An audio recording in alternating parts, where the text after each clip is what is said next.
What's going on, you guys?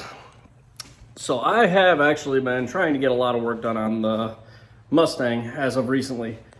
So T56s, they've been reliable for me over the years, but I finally found myself needing to upgrade. So we actually finally got a GSR dog box in this car, 4-speed dog box, center shift. So a good quality transmission.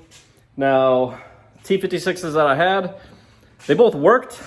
I think they might have needed a little bit of work done to them.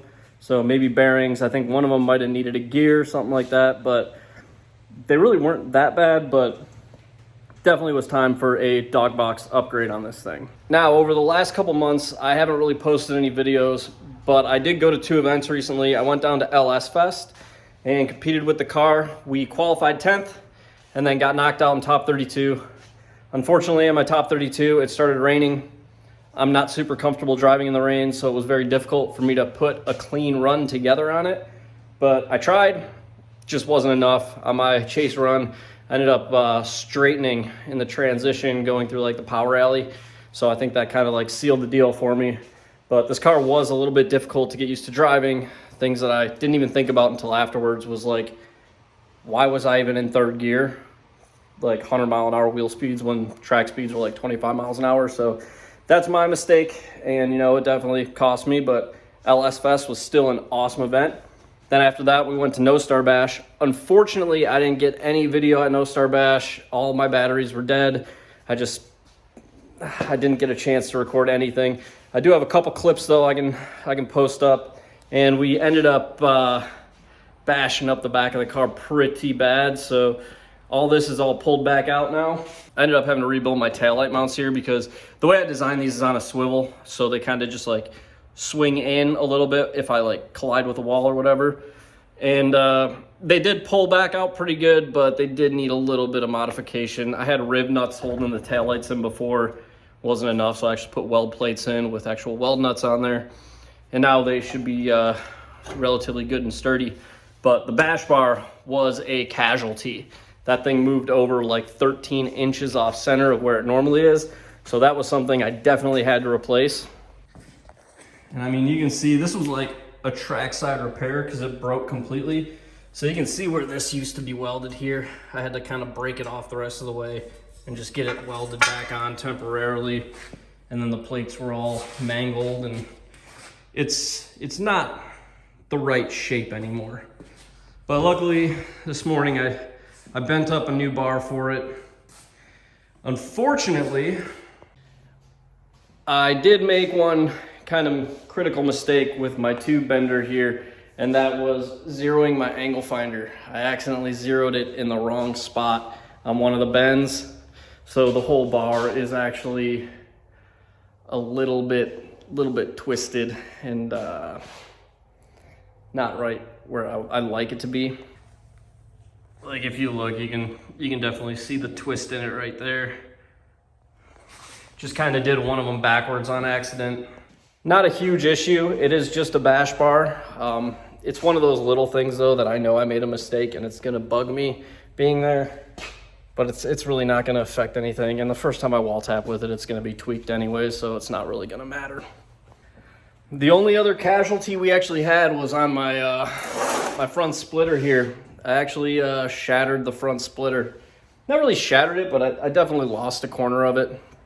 So, little upsetting. I do have like 7 or 8 of those splitters around though. I just gotta cut them all because they're just like raw pops out of the molds. So they still need to be trimmed and fitted and drilled and all that, but not a big deal. I got another one in the other garage next door. Getting ready to get that cleaned up, fitted on the bumper, and should be good to go. Basically, I hit a 55-gallon water drum with it. It was empty. It wasn't full of water, but you know, the big blue 55-gallon barrels. Yeah, it was right there, and I gave it a little bit too much.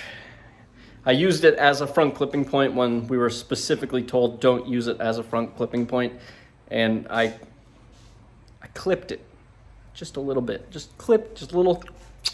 And then it went kaboom, and then that was done. And the same run as when I backed the car into the wall and gave her a little crunchy boy. Yeah, I got some before pictures of pulling it out. Luckily, it actually pulled out really nice and easy.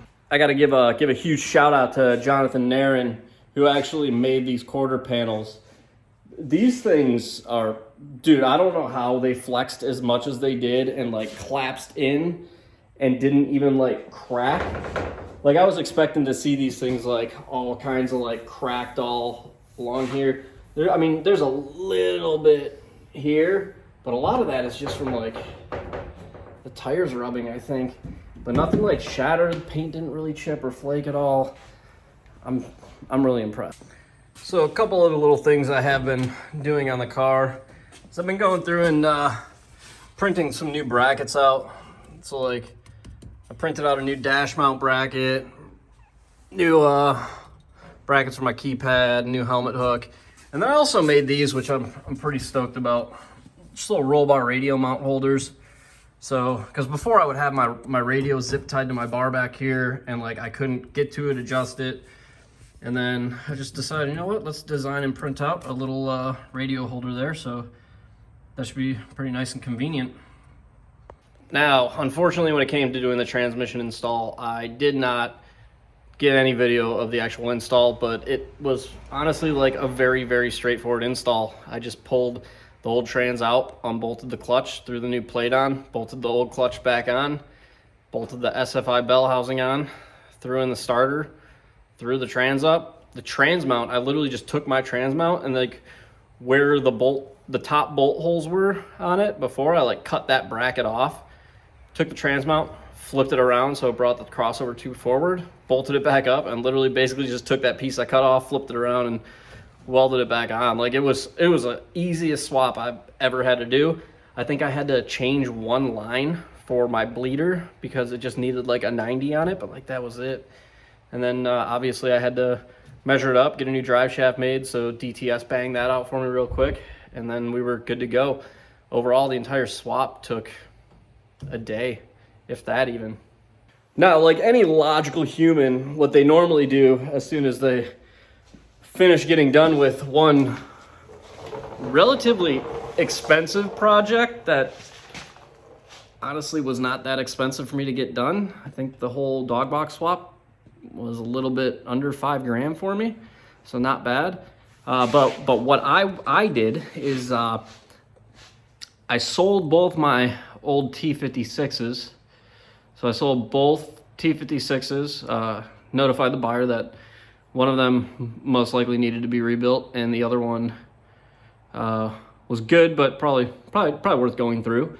And sold both of those, and threw in like a starter, the old drive shaft, a couple other things just might need for it, both bell housings. Took the money I got from those, and yeah, I bought a quick change. Yeah, it's like the only thing left on this car. Like the only difference between this and like a Pro 1 car now, I guess, is the quick change, and I decided to order one up. So the quick change wasn't cheap, but I got a pretty good deal on it. So it's like 3-month delay to order though. So I'm waiting for that to come in. I thought about buying a Rise Fab subframe for this. They're like $1,800 though, and I know how to weld, I know how to fabricate, I know how to measure, I can build fixtures. So I'm probably just gonna save the $1,800 and just modify my subframe myself. Now half shafts are like 2 G's, but I'm probably gonna try and do that myself too. I've seen of a way of adapting stock half shafts to the Winners, and I think I'm gonna try it because if I can, I'll be able to do the half shaft modification for probably a couple $100 instead of spending $2,000 on a set of axles. Plus stock ones readily available that I can get replacements for $150, $200 if I need them. So, and honestly, like these stock half shafts, they haven't broke yet. I don't know how, but like stock half shafts are still kicking on this thing. Stock half shafts, stock diff. So probably gonna sell the diff too. I'll have no use for it after I modify this subframe. So I'll have the 8.8 and you know the custom rev shift solid bushings and all that. I'll probably pop out of it and sell. But yeah, that's what I've been up to. I mean, we are going to the 5K shootout at Auto City Speedway at the end of October. So that should be cool. Should be quite a few good drivers out there, and the competition should be tough. So I'm looking forward to that. We got the new dog box in. That should help out tremendously. And yeah, all I got to do now is learn how to drive better. Anyways, just want to give you guys a little bit of update on the S550 and what's going on and what I've been doing. So like the video if you liked it, subscribe to the channel if you're new, follow the bells along. Until the next one, I will see you guys later.